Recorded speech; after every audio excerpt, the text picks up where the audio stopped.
actually, oh, there we go. Hey, come on in. I need to put my headphones in because you guys can't usually hear me. All right, let's do a sound check. Can you guys hear me? Okay, let me know in the comments. Let's do a sound check. Hey, come on in. Welcome. It is time for the Contractors Chat. So let me know who you are, where you're joining from, and what you offer to the government. And go ahead and put that in the chat as well. Let me know if you can hear me. Let me know. Come on in. Hey. Let's make sure our sound is up. Yep. So I hope you guys can hear me. It shows I have some volume here. So come on in. Let us know who you are, where you're joining from, and what you offer to the government. Let me just tell you, last week when we did the YouTube Live, which we do every Tuesday, except holidays, that they were in the chat section doing some networking and talking about doing deals together. So you always want to pop in when we go live here and let us know who you are, where you're joining from, and what you offer to the government. So if you can't hear me, okay, so I'm going to gather you can hear me because I see Kim is here. So definitely let us know who you are, where you're joining from, what you offer to the government, because as I said, a lot of things happen in the chat. People are connecting, networking, talking about doing deals together sometimes. So that's why you want to put all that information so that they know. All right, this is the Contractors Chat. We do this most Tuesdays except holidays, same channel, same time. Okay. And so today we're going to be talking about some government terminology that you guys need to know. And I want to share this because it leads into the new beta.sam.gov site. And so with a lot of my clients, I've been getting asked the same questions about some of the terminology. So I thought, why don't I just do a live training on some of the terminology that you guys need to know? And it'll help you in bidding opportunities as well. So we're going to talk about that here today. So come on in, let us know who you are, where you're joining from. And I'm pulling up my notes. All right. There we go. So let us know who you are, where you're joining from, and we're going to dive in. I'm Felicia Streeter, and we talk everything government contracting and business and everything in between. We talk about it here on this channel. So come on in. Let us know who you are, where you're joining from. Let's say hey to some people. Kim's in the house. So welcome, Kim from Virginia. We have Lee. Welcome from Maryland. And Lee's in the Contractors Edge Bootcamp. I saw he signed up for VIP yesterday. So can't wait to have our private conversation and learn more about you and your business. Let's see. Fred and Nita Martin. I think we have Fred and Nita on the line, or is it just Nita? Nita, okay, awesome. Welcome. I'm going to say this. I think it's Sarita from Atlanta. Welcome. Teresa from Georgia. Hey. Emmett, where are you from? Let's see. Emmett is from, okay, Dayton, Cincinnati, Ohio. I know that area very well. I used to live in Detroit, and we used to come down there for the jazz. What was it called? The Jazz Fest? I think that's what it was called. And then Cedar Point. So yes. All right. So Nita's in Ohio. All right. We have Faithfield 18. Hey. What's your name? Tell us your name. Let us know who you are and where you're joining from. Come on in. And what you offer to the government. So we're going to talk about terminology today. And here's the thing. Towards the end, I'll open it up for Q&A. And so if you have a particular terminology that you've seen around or something here lately and you don't know what it means or how to apply it or something like that, then you can definitely ask that during the Q&A, okay? All right, so here we go. Oh, Dr. Carlos. Hey. I sent you an email, I think yesterday. I may have messaged you on LinkedIn here recently, so check that out. Brianna, hey, welcome. I think that's Lee's other half, maybe. because it says at Leahy, so I'm going to gather. If not, my pardon. All right. So we have Chase from Cincinnati. All right. 2 Cincinnati people in the house. Cool. Okay, so Brianna and Lee is together. All right, awesome. Good, good, good. All right, so let's dive in. So I just have a few different terms that I want to share with you today that you may be seeing, especially if you're looking for opportunities to bid, which you should be all the time, like consistently, because I always say consistency builds momentum and momentum builds the cash flow. Okay. I can't tell if I'm looking at you guys or the camera. I don't know. I have a new monitor, so it looks like I'm looking down, but I think if I look at up there, okay, cool. So let's get into this terminology. So you may want to take notes, if these are some terms that you need to know. So, if you're going to take notes, get your note-taking devices together, whether it's going to be pencil and paper, whether you're going to use your iPad, iPhone, computer, whatever you want to use. Go ahead and grab that, and we're going to dive in. So the first terminology I want to share with you guys is about forecasting. Now, I think forecasting is a real crucial part of your business. I actually did a video last week on forecasting because it's just that important. And I even dive deeper into forecasting and actually walking you through how to do it, how to decipher, pull out the information, all that great stuff in the Contractors Edge Bootcamp. But just for terminology purposes today, forecasting is, or the forecast as the agencies will call it, they call it the forecast. I call it forecasting because we're like using this tool, is about being able to see what's coming down the pipeline. And we want to see what's coming down the pipeline because it'll tell us, when you're able to pull the forecast for an agency, it'll tell you what they have coming out over the next fiscal year. So we know how the government cycle works, right? The fiscal year ends September 30th. It begins October 1st. So in October, November, just depending on how fast they get it out, when you get the forecast, you're able to look at it and see what they project coming out over the next year. And the beauty of it is, if you know who's your customer and that kind of thing, what you're going to offer, your capacity, all those great things, then you're able to look at the forecast and then position your company to be ready for the opportunities that's going to come out in the future that you want to bid. Now, your approach could be a multitude of different things. We won't cover that here. We definitely talk about it in the boot camp, but just depending on your approach, how you'll look at each individual opportunity and what actions you would take. But the information is there for you from most agencies. I've found a few where they don't do it, but most agencies do put out a forecast. So that's why you want to know, one, that terminology, and two, you want to get it. The second term I want to share with you guys is set aside. And sometimes I get people that's new to the government arena, marketplace, if you will, and they don't understand about the set asides. So, a set aside is basically where the government sets aside a particular opportunity and they say they're going to set it aside for a particular category.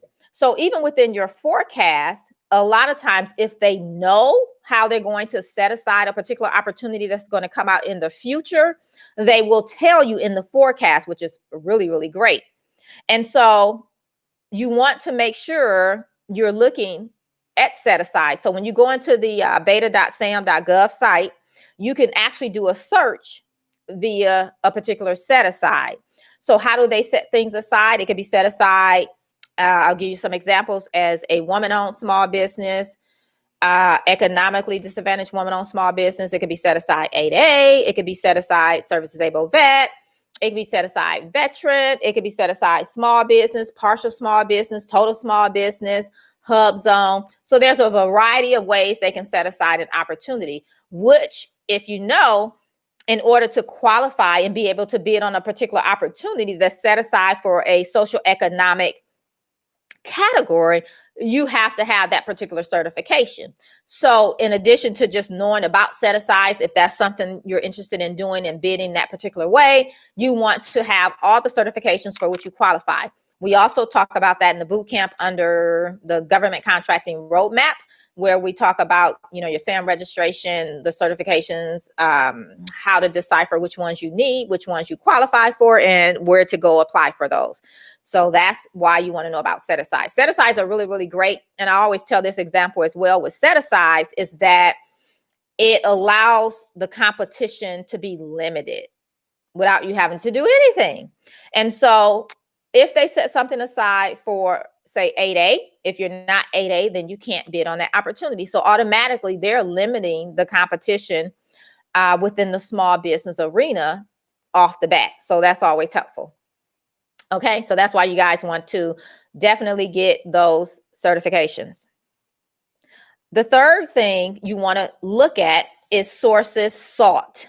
Okay, sources sought is another term, and all of these are terms that the government use, but this is another term that the government use, and they put this out when they are soliciting to see who's interested in bidding on a particular opportunity. So they'll give you a scenario of what it is, it's not etched in stone or anything like that, but they're going to give you a general synopsis of what they predict coming out, how it's going to come out, and things like that.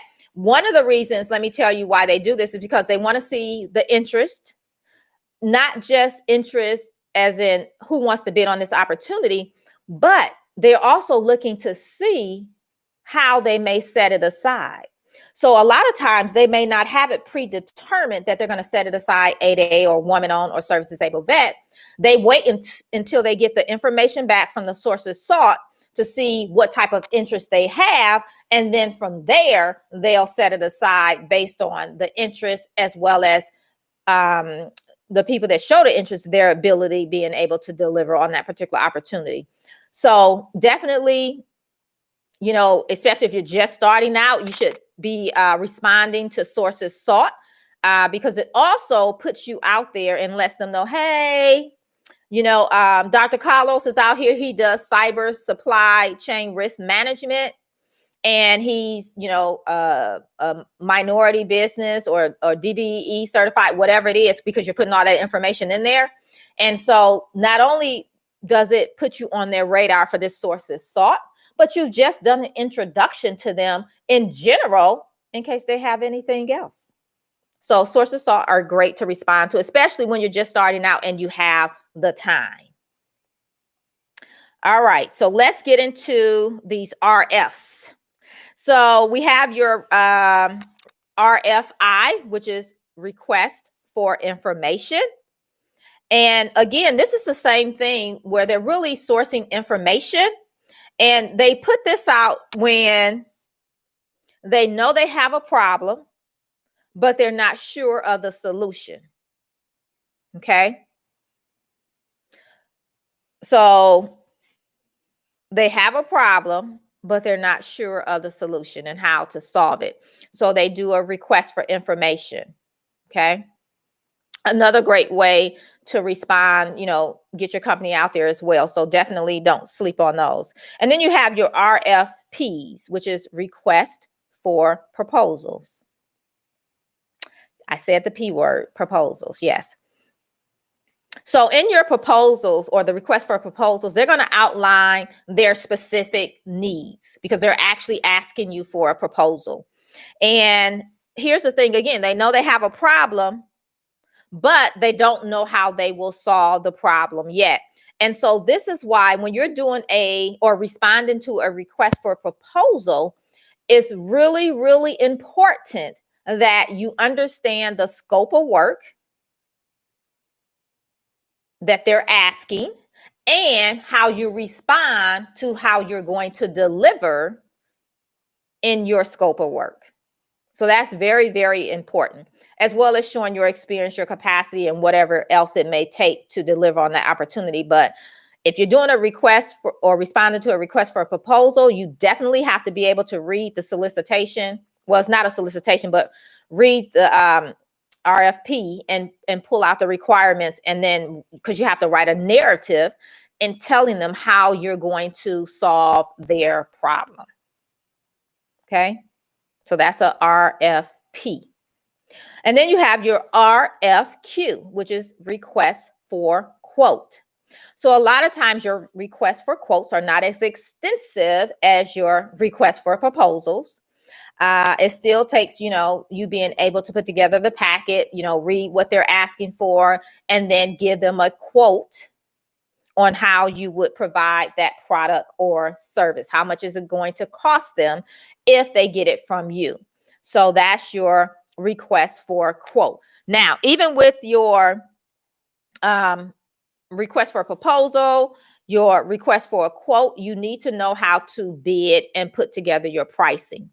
That is very, very important. I cannot stress enough, if you're just starting or you're bidding opportunities and you're not winning, that you have to know how to bid the numbers. You have to know how to respond to the scope of work.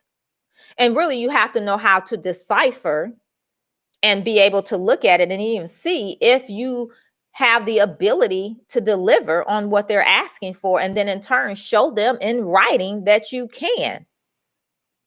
Because you don't get to have a conversation with them initially. Sometimes they may, down the road, once they narrow it down or something, if they can't decide who they're going to select. But initially, it's all just in writing, paper. So you want to make sure that you're able to articulate in writing these things. Okay. What else we have? Okay. The last one is notice to proceed. So if you have any questions before I share this last one term with you, maybe it's a term that you have a question about, go ahead, pop it in the chat. We can definitely open it up for Q&A. And if you have any questions about government contracting, go ahead, pop those in as well. All right. So notice to proceed. That's the notice that everybody wants. We all want that. We all want it, like really bad. So I'll give you a scenario of one of my clients, what happened with her, and then we're going to back into the definition terminology of what it actually means, and you'll see. So one of my clients reached out to me and said, I've just been awarded a contract. So yay, right? We're excited and all that great stuff. And she's going to get her documents, let's say on a Monday. Okay, it's Friday. They're going to send over the documents Monday. Then the contracting officer was out a couple of days, so she didn't get the documents, and she was supposed to start, say, Wednesday. Okay. And so she doesn't even have any documents yet. She knows she's been awarded the contract, but she doesn't have the documents, right? The award letter, the contract to sign that's committing both parties to the deal. And so she was worried because she's like, well, I'm supposed to start on Wednesday, but I haven't received any other documents yet. So this is where the actual contract being signed by both parties come into play, as well as the notice to proceed, because she was providing a service doing landscaping. And so although here's the contract has been signed, we're both in agreement, until you get that notice to proceed, meaning go ahead and start doing the work, then you don't actually start.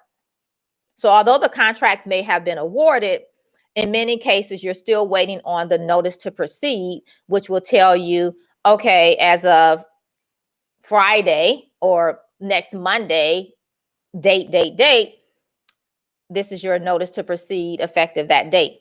Okay.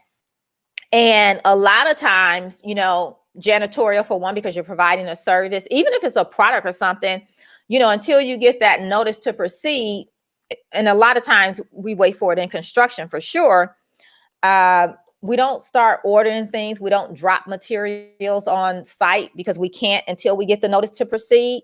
So although we know we've been awarded the contract, we're waiting for that notice to proceed before we start actually delivering on the promise, whatever that looks like, whatever prep work we may have to do before we put boots to the ground, before we drop materials, we need the notice to proceed. And so that's what your notice to proceed means. Okay. So we talked about forecast. We talked about set asides. We talked about sources sought. We talked about the RFQ, the RFP, the RFI, and notice to proceed. All right. There's a lot of different other terminologies that we can cover, and I'll probably do some more on terminologies as well. But just breaking them down into bite-sized pieces for you guys. I do know in the coming weeks on the YouTube Live, we're going to be talking about, because I've outlined it them somewhere here. Let's see. We're going to be talking about, types of contracts. So that's going to be interesting. So the different types of contracts that they award. And we're going to also go over some of the bid sites that you can look at. So we're going to do those on the YouTube lives coming up. And we're going to talk about this pre-solicitation. All right. Okay. So go ahead. Start popping in your questions. If you have any questions, we're going to open it up for Q&A. If you have a particular term you have a question about, or if you have a government contracting question, go ahead and pop it into the chat. Oh, and let me tell you guys, it would behoove me not to share this with you. So the Contractors Edge Bootcamp, registration is still open. We start tomorrow, yay, with the live sessions. I cannot wait because we're going to be talking about bidding contracts, and we're going to talk about pricing and things like that. So we're going to be looking at your individual pricing, how you're pricing out your projects, making sure you're including all of your costs and things like that. And if you don't know how to price, we're going to talk about that, and so that you can leave knowing how to price out your opportunities and where to find the numbers. So we're going to be talking about that tomorrow during the Contractors Edge Bootcamp live session. So you can still join today, tomorrow, still get the savings of $1,000 and join us for the live sessions, as well as you get access to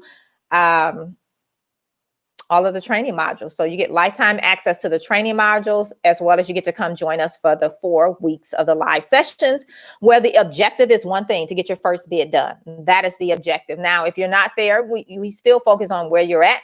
And you can always go back and watch the replays to go over that later. But you can ask any questions on the live sessions about government contracting as well. So it's not just specific to what I'll be talking about. Okay.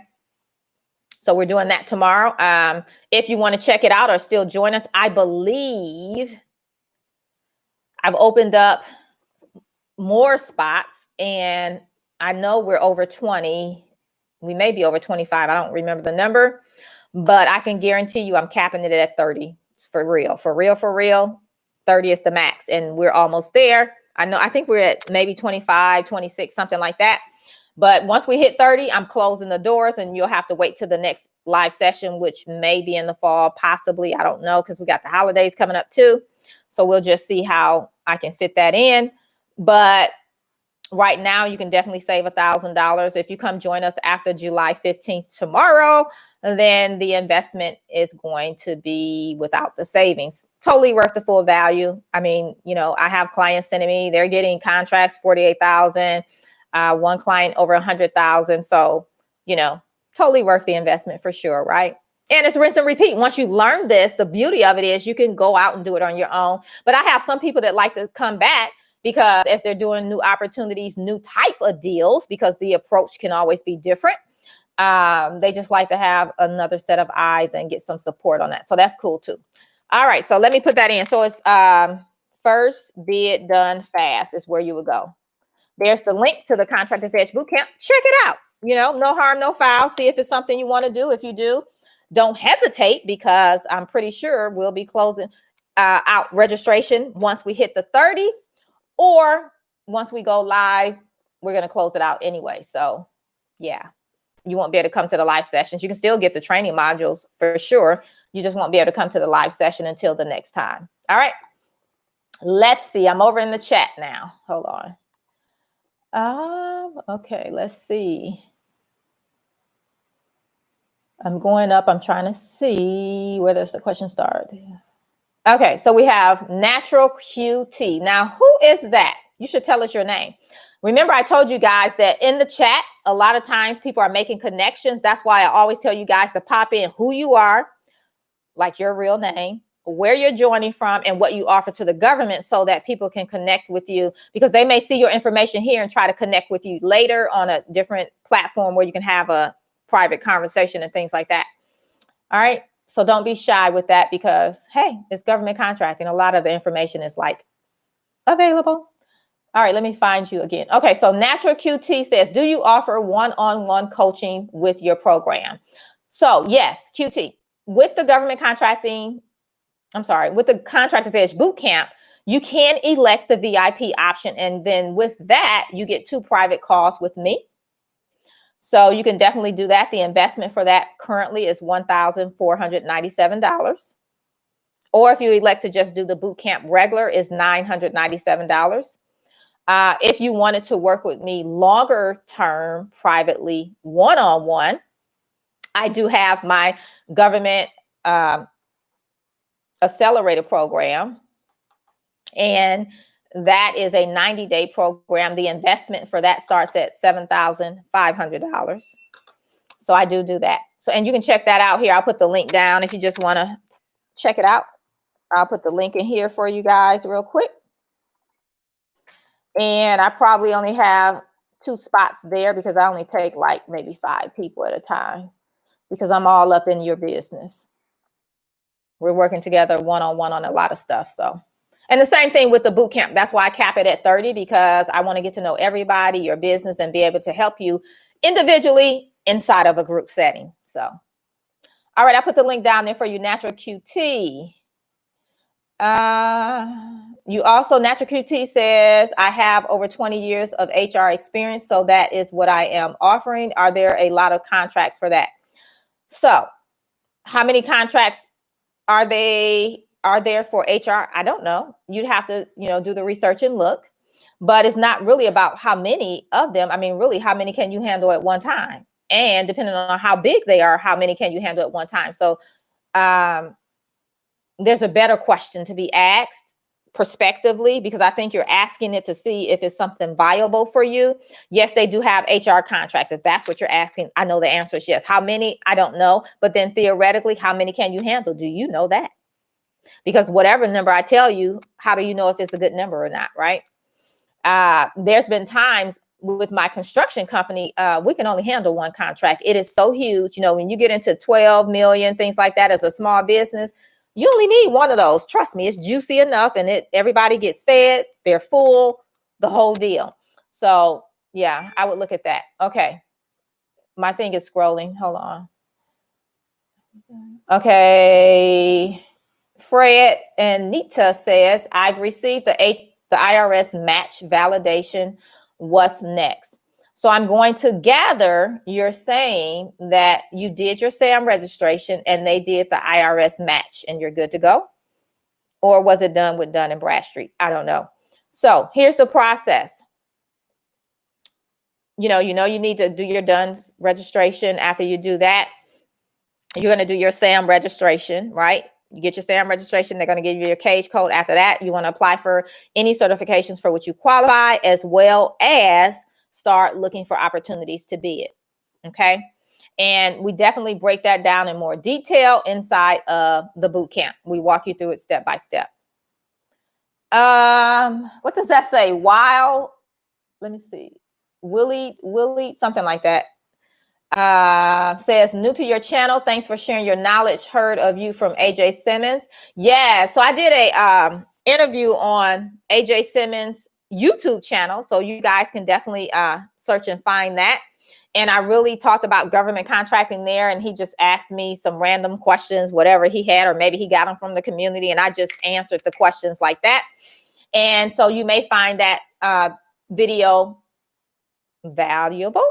So definitely check it out. It's over on his channel, AJ Simmons. So you can check that out right here on YouTube.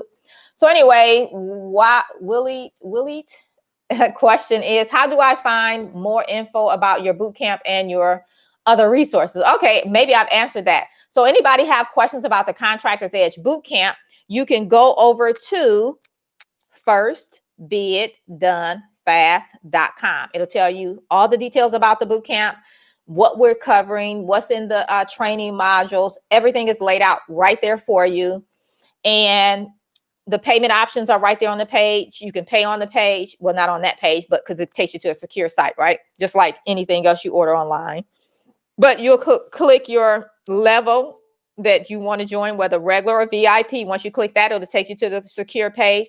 You put in your information. Once you do that, you'll create your password. Once you create your password, voila, you have access. You'll have access to all the training modules, and then you'll get your email, which has already been sent out, about the live sessions, because we start tomorrow with those. So you want to make sure you If possible, sign up by close of business today if you want to be on the live session tomorrow. Not to say you won't get the email, but, you know, just depending, I mean, you know, you may get it in the morning, so you'll have to be looking for it. You may miss it, that kind of thing. So yeah, if you want to join the boot camp, I would say join, you know, today before close of business, so that we can make sure you get the login to join us for the live sessions, which we do via Zoom. So everybody's picture is on the screen. We can see each other and we can talk to each other. We don't have to type. We can actually talk to each other. And so that's how we do that. Other resources, yeah, definitely my general website. It's just my name. I'll put that on here as well. It's FeliciaStreeter.com. There you go. So you have that. All right, Kim Brown. I'm almost thinking Kim is in the boot camp, but she used a different name possibly. I don't know. So Kim says, can you have more than one business listed in SAMS? For example, janitorial company and a transportation company. Possibly. And when you say, so let's think about this. When you say more than one company, I'm going to gather there are two separate entities, meaning they have all the stuff foundationally that they need. And of course you can. The question I would have is, are you running both companies? Right? Because what are you going to say? You have 100% ownership or majority ownership in both companies. How is the structure? So that's kind of like a conversation we would have to have and see what is the reasoning behind that strategy and things like that. And if at all possible, if there's a way to combine it, because that's like a lot of extra work depending on how you have it set up. But I mean, theoretically, yeah, you can register more than one company, right?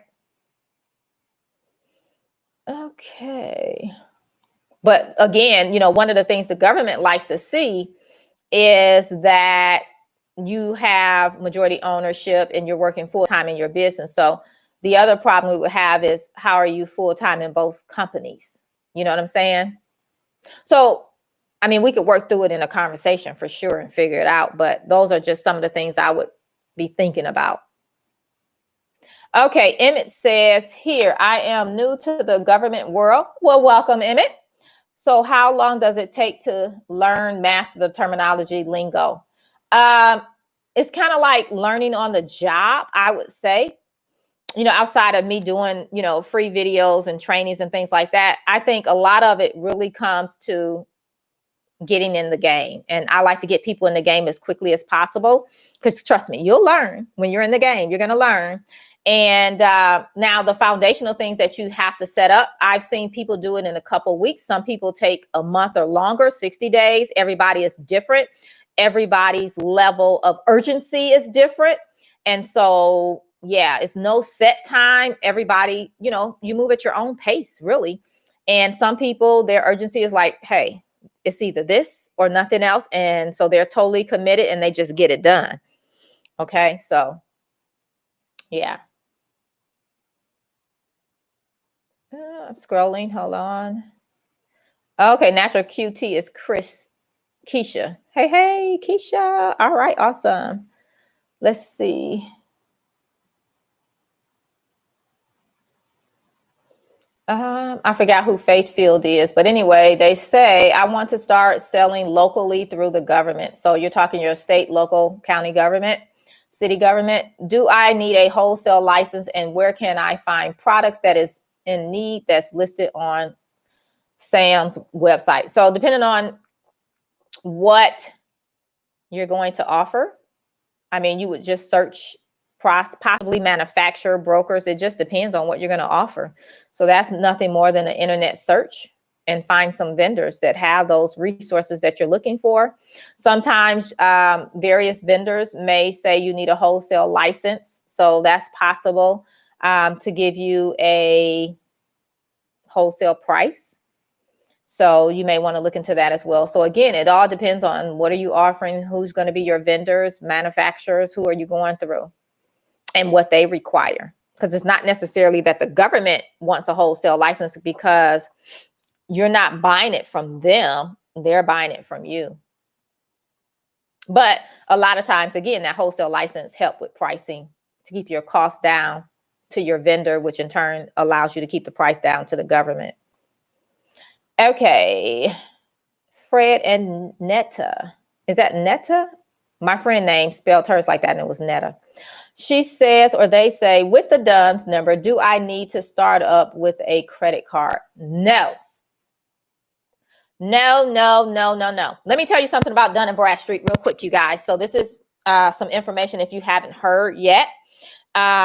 Towards the end of the year, the government is going to do away with having to get a DUNS number, and they're going to enact something within the SAM registration where they give us a particular number. And I think they're calling it something different, of course. So that's going to be a change. But as of right now, even with getting registered right now, you still need a DUNS number. You go through Dun & Bradstreet. It is free. Free, free, free, free, free. Say it with me, free. Okay. They are going to offer you things. They're going to ask for a credit card. They're going to say, hey, you need to get a line of credit going. You need to monitor your credit, and it's going to cost you XYZ. No, no, no, no, no. Say it with me. No, it is free. Okay. So anything you do with Dun & Bradstreet for government contracting purposes is free. Okay. I hope that answers your question. Okay, great. Good, good, good. T. Mitchell. Hey, hey, hey. Welcome, welcome. I'm not sure if you've been here before. T. Mitchell says, new to government contracting. Well, welcome to the community. Is it easy to complete the SAM application, or would I need professional assistance like yourself?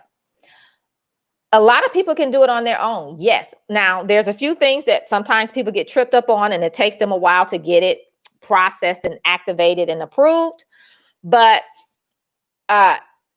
it's not that difficult. No, it just depends on you, and if you want to give it a whirl on your own. But inside the Contractors Edge Bootcamp, under the government contracting roadmap, we do talk about the SAM registration. And if you join us for this live session, we could definitely talk about it tomorrow, and I can kind of go over those key areas you need to look for based on your business and things like that may trip you up, and you may put in the wrong thing. But a lot of times people can figure it out on their own. So that's possible too. Yeah. Let's see.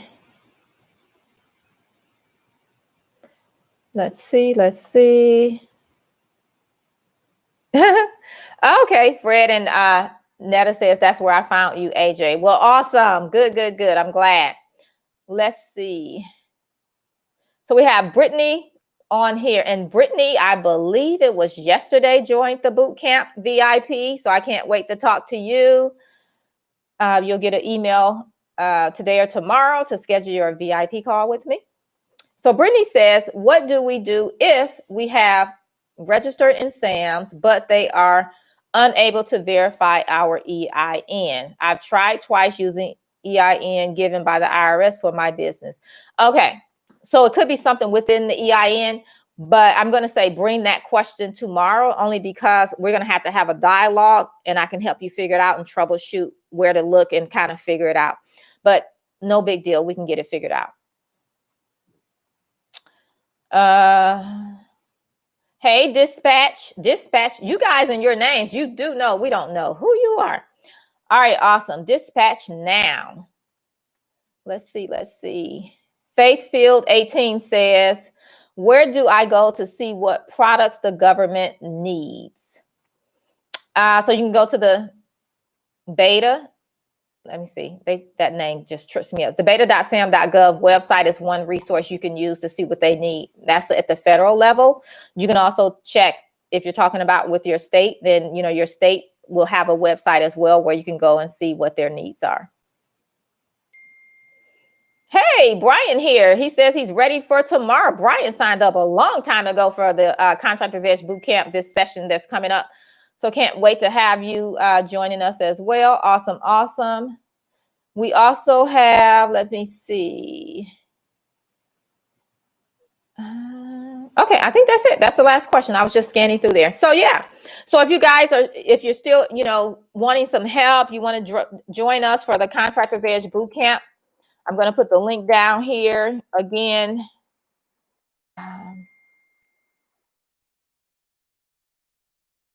There to go. And I'm gonna scroll over here and see if I can see how many people we have registered, how many spots we have left. I'm going to tell you. I think I had a 1 o'clock call. I'm running over. Shucks. I didn't monitor my time well. See how I like to talk? Okay. So let's see. All right. Okay. Yep, 4 spots left. Thursday at 30, we're capping it out. So we have 4 spots left. Logistics and dispatch, yes, that's in there. Yep. So yeah. All right, you guys, I have to go. I have people that's waiting on me to do their one-on-one sessions, and so we're going to jump into that. Again, if you want to join us, check it out. I'll put the links there for you guys. If you have any questions specific about the boot camp, shoot me an email or you can DM me over on Instagram. But we want to get you signed up today if possible so that you don't miss out on the live session tomorrow. All right. Remember what I shared. We're going to be talking about some other contracting things over the next couple of weeks here on YouTube Live. So come back and join us next Tuesday, same time, same place. All right.